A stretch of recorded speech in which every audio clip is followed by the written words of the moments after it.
Pada episode 9, kita akan mengetahui kemungkinan alasan yang menjadikan Ibu Vincenzo meninggalkannya di panti asuhan saat masih kecil.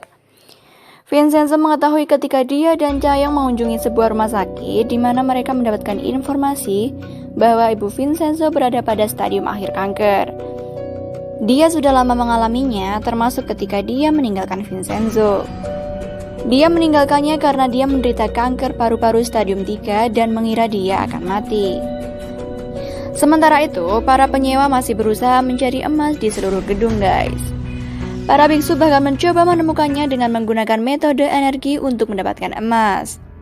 Di kamarnya, merpati masih mengganggu Vincenzo sepanjang waktu.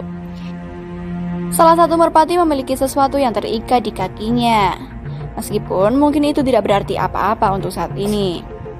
Jang Junwo bertemu dengan Myung Hee dan Song Hook untuk meyakinkan jaksa penuntut agar menjaga keamanan dokter agar berada di pihak mereka. Tapi jaksa penuntut tidak mendengarkan mereka.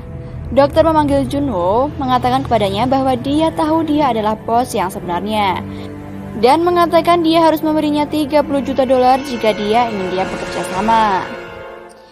Cha-young, Vincenzo, dan Jo-sung bertemu dengan anggota keluarga korban yang membantu mereka membakar gudang. Anggota keluarga memberitahu mereka bahwa mereka semua akan segera pergi berlibur. Di tempat lain, Presiden Jang Han-so bertemu dengan kepala jaksa untuk membuat kesepakatan. Tetapi jaksa penuntut mengancam Jang Han-so dan mengatakan bahwa mereka akan mengungkapkan semua suapnya dan menghancurkan label. Jang Juwo mendengarkan percakapan ini. Ini ternyata buruk bagi jaksa penuntut karena Juwo telah menculik mereka dan membunuh salah satu dari mereka dengan tongkat hoki.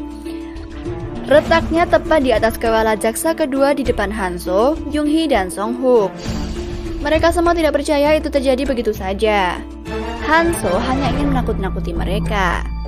Tapi Junwo benar-benar membuat salah satu dari mereka mati. Darah berceceran di mana-mana dan jaksa yang satunya memohon sambil menundukkan kepalanya ke tanah agar dia tidak dibunuh.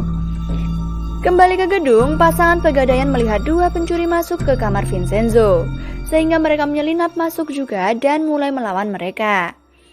Ternyata mereka berdua adalah petarung yang hebat.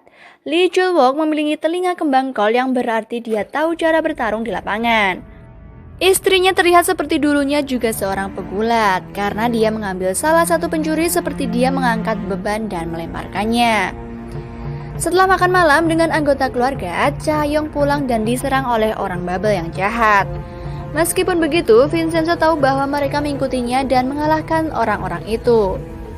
Para pria melarikan diri, padahal Vincenzo tidak bisa mengejar mereka karena Cha-young terlalu takut untuk ditinggal sendiri. Vincenzo menyuruhnya menelpon seorang teman, tetapi Cha-young tidak punya teman, jadi dia mengantarnya ke hotel. Akan tetapi, dia terlalu takut untuk tinggal sendiri di hotel. Jadi, dia lari ke rumah Vincenzo untuk tinggal bersamanya. Sayangnya mereka harus tidur di ruang tamu karena kamarnya ditempati oleh para merpati. Mereka makan ramen lalu tidur dan dia bertanya apakah dia pernah membunuh seseorang sebagai pengacara mafia. Kemudian Vincenzo menjawab tidak. Tapi kemudian kita melihat ingatan kilas balik tentang dia yang membunuh banyak orang sebagai pengacara. Di pagi hari, berita mengungkapkan bahwa jaksa meninggal karena jatuh dari tebing dalam keadaan mabuk. Vincenzo dan Cha-young tidak menganggap itu kecelakaan karena mabuk. Juga di pagi hari, Han-so dan Junwo sarapan bersama. Tampaknya Junwo ini kesal pada Han-so karena mengirim preman ke rumah Cha-young untuk mengintimidasinya. Dia memanggil Cha-young untuk melihat bagaimana keadaannya dan melihat bahwa dia tidur di rumah Vincenzo tadi malam. Itu tampaknya membuatnya cemburu, guys.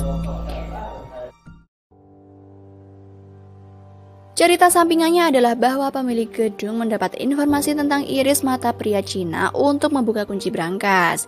Jadi sekarang mereka hanya perlu menemukan pembukaan brankas untuk menggunakannya.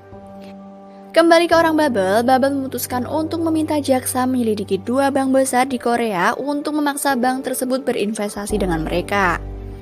Mereka juga ingin mengimpor semua narkotika ilegal dari Amerika ke Korea dan menjadikannya legal di Korea, sehingga mereka dapat menghasilkan banyak uang. Vincenzo dan timnya bertemu dengan jaksa yang melindungi dokter untuk melihat bagaimana mereka dapat mencapai kesepakatan.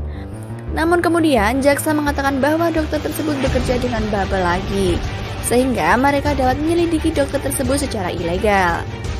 Ketika Vincenzo dan timnya pergi ke rumah dokter untuk menyelidikinya, mereka melihat bahwa semua polisi yang menjaga dokter tersebut mati. Chaeyoung kemudian mendapatkan pesan pada saat itu dari anggota keluarga yang meminta maaf atas apa yang telah mereka lakukan. Chaeyoung dan Vincenzo lari ke pedesaan di mana anggota keluarga ditemukan tewas di van mereka. Polisi dan ambulan ada di mana-mana, guys. Tampaknya anggota keluarga tersebut melakukan bunuh diri melalui racun karbon dioksida di dalam van mereka. Dan begitulah episode drama Korea Vincenzo episode 9 berakhir.